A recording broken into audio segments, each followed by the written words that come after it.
Good morning everyone, welcome to civil service study. UPPSC की test series चल रही है। नेक्स्ट टेस्ट पर आ जाइए और प्रैक्टिस करेंगे इसमें हम हिस्ट्री के प्रश्नों पर और उसी के आगे से कंटिन्यू करेंगे जहां तक हो चुका है अपना। ठीक है, यूरोपीय भारत में आ चुके हैं कल के टेस्ट में। ठीक है, यूरोपियों का भारत में आगमन हो चुका है और इस टॉपिक का नाम है इस टेस्ट का उसी के आगे से कंटिन्यू, भारत में ब्रिटिश विजय। ठीक है, अंग्रेजों ने भारत पर कैसे विजय प्राप्त की उससे संबंधित प्रश्नों को देखेंगे। तो टेस्ट सीरीज की प्लेलिस्ट बना रखी है, वहाँ पर आप टेस्ट नंबर 1 से लेकर जो भी नया टेस्ट आता है वहाँ तक पहुँच सकते हो। डिस्क्रिप्शन बॉक्स में लिंक है उसका। इन सभी टेस्ट का आप फुल टेस्ट सीरीज प्राप्त कर सकते हैं। ठीक है, ये जो नंबर है इस पर कॉल या व्हाट्सअप करके, ये नंबर है इस पर कॉल या व्हाट्सअप करके, और PDF भी प्राप्त कर सकते हो पेड टेलीग्राम ग्रुप से। तो चलिए स्टार्ट करते हैं। पहला प्रश्न है, अपना भी सोचना कि आंसर क्या हो सकता है। भारत में यूरोपीय शक्तियों के आगमन के संदर्भ में निम्नलिखित में से कौन सा कथन जो है सही नहीं है। देखिए, अंग्रेजों ने अपना पहला कारखाना जो है दक्षिण भारत में मछलीपत्तनम में लगाया। ठीक है, और पूर्वी भारत में ब्रिटिश कंपनी ने 1633 में उड़ीसा में अपना पहला कारखाना लगाया, और डुप्ले के नेतृत्व में फ्रांसीसियों ने 1746 में मद्रास पर कब्जा कर लिया, और पुर्तगालियों ने 1499 में गोवा पर कब्जा किया था। देखिए, सवाल एक है लेकिन इस एक सवाल में 3 से 4 सवाल छुपे हैं। जैसे इसको पहले अलग से पूछा है, ठीक है, इसको भी पूछा है। तो डुप्ले के नेतृत्व में फ्रांसीसियों ने 1746 में मद्रास पर कब्जा किया था, सही है ये। पूर्वी भारत में ब्रिटिश कंपनी ने 1633 में उड़ीसा में पहला कारखाना लगाया था। ठीक है, पूर्वी भारत में। तो दूसरा स्टेटमेंट भी सही, सी वाला स्टेटमेंट भी सही हो गया। और अंग्रेजों ने अपना पहला कारखाना दक्षिण भारत में मछलीपत्तनम में लगाया था, ये भी सही है। पुर्तगालियों ने 1499 में नहीं बल्कि गोवा पर कब्जा किया था 1510 में। इंपॉर्टेंट है, एग्जैक्ट डेट के साथ याद रखिए। अलग से सवाल पूछा गया तो यही इनकरेक्ट है, पहला ही आंसर है। तो पुर्तगालियों ने गोवा पर कब्जा किया था 1510 में, ठीक है, ना कि 1499 में। अल्बुकर्क ने गोवा राज्य की स्थापना एक प्रादेशिक शक्ति के रूप में की थी। किसने की थी? अल्बुकर्क ने। अगर अलग से प्रश्न आए तो अल्बुकर्क ने गोवा को 1510 में बीजापुर के सुल्तान आदिल शाह से जीता था। क्वेश्चन नंबर 2 पर आ जाइए। निम्नलिखित किलों में से अंग्रेजों ने किसका निर्माण सबसे पहले किया था? Fort Saint Angelo, fort Saint George, fort William, fort Saint David. समय 1600 का है ये, और सबसे पहले फोर्ट सेंट जॉर्ज का निर्माण जो है अंग्रेजों ने सबसे पहले किया था, तो बी है इसका आंसर। तो फोर्ट सेंट जॉर्ज का निर्माण 1644 में मद्रास में किया गया, और फोर्ट सेंट एंजेलो का निर्माण 1691 में किया गया, और फोर्ट विलियम का निर्माण 1696 में किया गया। तो अगर बढ़ते क्रम में सजाएं तो सबसे पहले फोर्ट सेंट जॉर्ज आएगा, उसके बाद फोर्ट सेंट एंजेलो, और सबसे अंत में आएगा तीसरे पर फोर्ट विलियम। क्वेश्चन नंबर 3 पर आ जाइए। बक्सर के युद्ध के संदर्भ में निम्नलिखित कथनों पर विचार कीजिए। इंपॉर्टेंट है बक्सर का युद्ध, बहुत प्रश्न बने इससे एग्जाम में।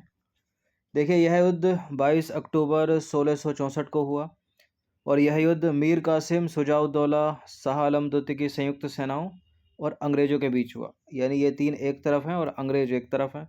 इस युद्ध में अंग्रेजी सेना का नेतृत्व किया था हेक्टर मुनरो ने। बिल्कुल, बक्सर का जो युद्ध है वो मीर कासिम, शुजाउद्दौला और शाह आलम की संयुक्त सेनाओं और अंग्रेजों के बीच हुआ। यहाँ मीर जाफर लिख देते हैं जो कि गलत हो जाता है स्टेटमेंट, लेकिन यहाँ सही है। और इस युद्ध में अंग्रेजी सेना का नेतृत्व जो है वो हेक्टर मुनरो ने किया, ये भी सही है। ये युद्ध हुआ था 22 अक्टूबर 1764 को, ठीक है, ना कि 1664 को। इम्पोर्टेंट है, एग्जैक्ट डेट के साथ पता होना चाहिए, 1764। तो दूसरा तीसरा करेक्ट है और पहले वाले को इनकरेक्ट कर दीजिए। जहाँ जहाँ उसको हटा दीजिए, जहाँ जहाँ एक है वो नहीं होगा, 2 और 3 इसका आंसर हो जाएगा सी। तो बक्सर का युद्ध हुआ था 22 अक्टूबर 1764 को, ना कि 1664 को। और इस युद्ध के परिणाम स्वरूप हुआ क्या? इलाहाबाद की संधि हुई, जिसमें बंगाल के नवाब शुजाउद्दौला, मुगल शासक शाह आलम द्वितीय तथा क्लाइव ने भाग लिया। 12 अगस्त 1765 को कंपनी एवं शाह आलम द्वितीय के साथ हुई इलाहाबाद की प्रथम संधि की अगर मुख्य बातें आ जाएं तो कौन कौन सी हैं? ठीक है, इलाहाबाद की संधि की मुख्य बातें कौन कौन सी? अवध के नवाब से कड़ा एवं इलाहाबाद लेकर मुगल सम्राट को दे दिया गया और मुगल सम्राट ने बंगाल, बिहार और उड़ीसा के दीवानी अधिकार कंपनी को दे दिए।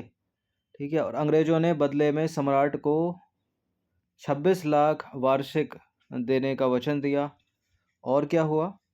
अंग्रेजों ने हैदराबाद के उत्तरी क्षेत्र में स्थित उत्तरी सरकार को जागीर के रूप में मुगल सम्राट से प्राप्त कर लिया। ठीक है, अंग्रेजों ने क्या किया? हैदराबाद के उत्तरी क्षेत्र में स्थित उत्तरी सरकार को जागीर के रूप में मुगल सम्राट से प्राप्त कर लिया। ठीक है, मुख्य परीक्षा के लिए भी इंपॉर्टेंट है, याद रखिएगा इसको।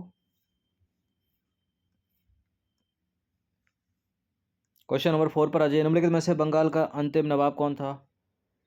बंगाल का अंतिम नवाब इनमें से कौन है? Mubarakuddaula, option number B. देखिए, बंगाल का अंतिम नवाब था मुबारकुद्दौला।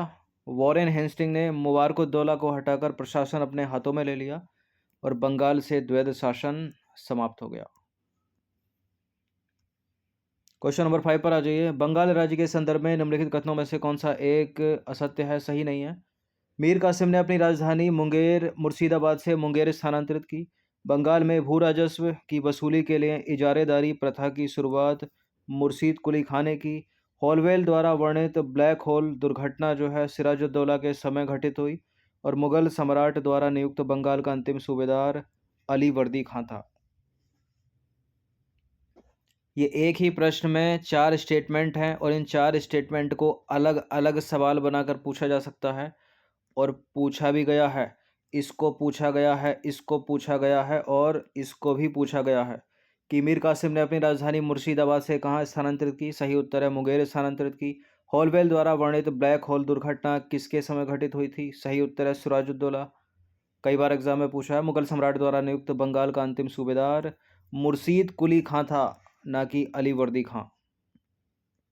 तो करेक्ट है पहला, दूसरा भी करेक्ट है, तीसरा भी करेक्ट है, चौथा वाला इनकरेक्ट है और इंपॉर्टेंट भी है। देखिए, मुगल सम्राट फर्रुखसियार द्वारा 1717 में मुर्शीद कुली खां को बंगाल का सूबेदार यानी गवर्नर नियुक्त किया गया और मुर्शीद कुली खां के बाद उसका दामाद सुजाउद्दीन बंगाल का सूबेदार बना। इसलिए पहला वाला स्टेटमेंट हो गया है, डी वाला स्टेटमेंट हो गया है गलत।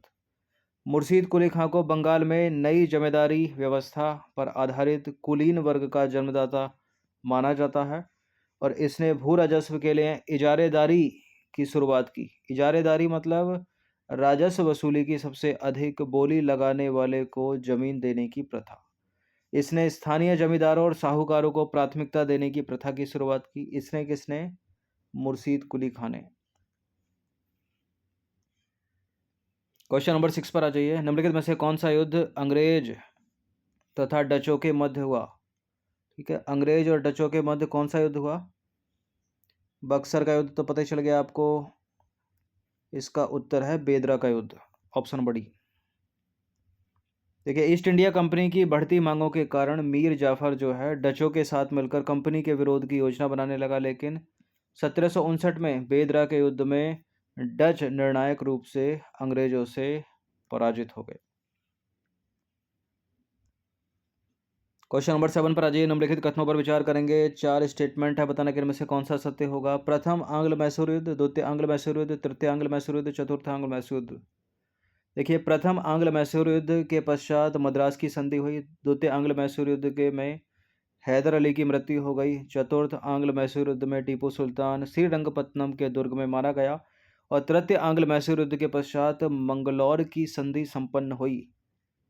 हैदर अली की मृत्यु हो रही है दूसरे आंग्ल मैसूर युद्ध में और चतुर्थ आंग्ल मैसूर युद्ध में हो रही है टीपू सुल्तान की मृत्यु, जो कि सही हो जाते हैं दोनों स्टेटमेंट। कभी कभी दूसरा तीसरा उल्टा फुल्टा कर देते हैं इनको।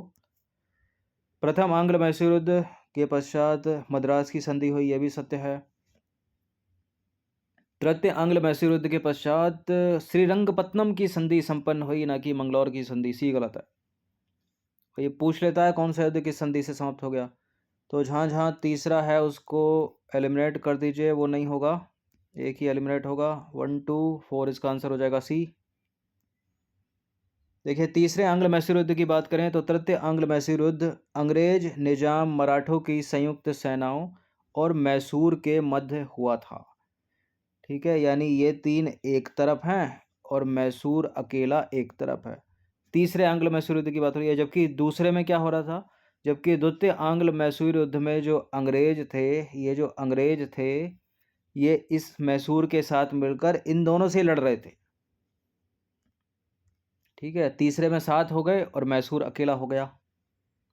तृतीय आंग्ल मैसूर युद्ध में मैसूर की हार के पश्चात 1792 में श्रीरंगपत्तनम की संधि हुई, ना कि मंगलौर की संधि। सी वाला स्टेटमेंट गलत हो जाता है, जिसके अंतर्गत टीपू सुल्तान का आधा राज्य ले लिया गया और इसके तहत अंग्रेजों को बारामूला, डिंडीगुल तथा मालाबार का क्षेत्र मिला। क्लियर। अब आ जाइए क्वेश्चन नंबर 8 पर। सूची 1 को सूची 2 के साथ सुमेलित कीजिए और नीचे दिए गए कूट की सहायता से सही उत्तर का चुनाव करना। सूची 1 में है युद्ध और सूची 2 में है गवर्नर जनरल। ये बड़ा ही महत्वपूर्ण सवाल है, बहुत पूछते हैं इसको मिलान करने के लिए। प्रथम आंग्ल मैसूर युद्ध, द्वितीय आंग्ल मैसूर युद्ध, तीसरा आंग्ल मैसूर युद्ध, चतुर्थ आंग्ल मैसूर युद्ध। ठीक है, आंग्ल का मतलब है अंग्रेजों और मैसूर के बीच होने वाला युद्ध।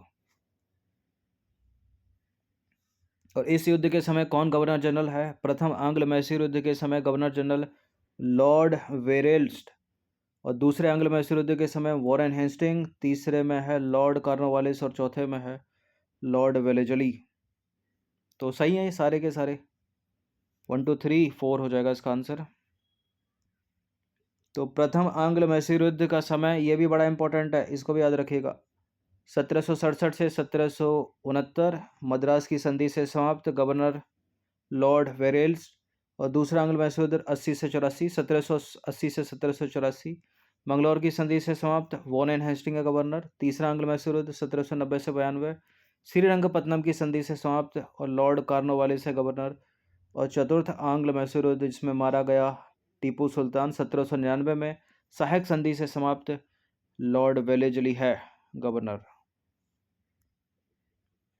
ठीक है, ये अलग पूछा जाता है, ये अलग पूछा जाता है, ये अलग पूछा जाता है, या तो इसको इसके साथ कर देते हैं, इसको इसके साथ कर देते हैं।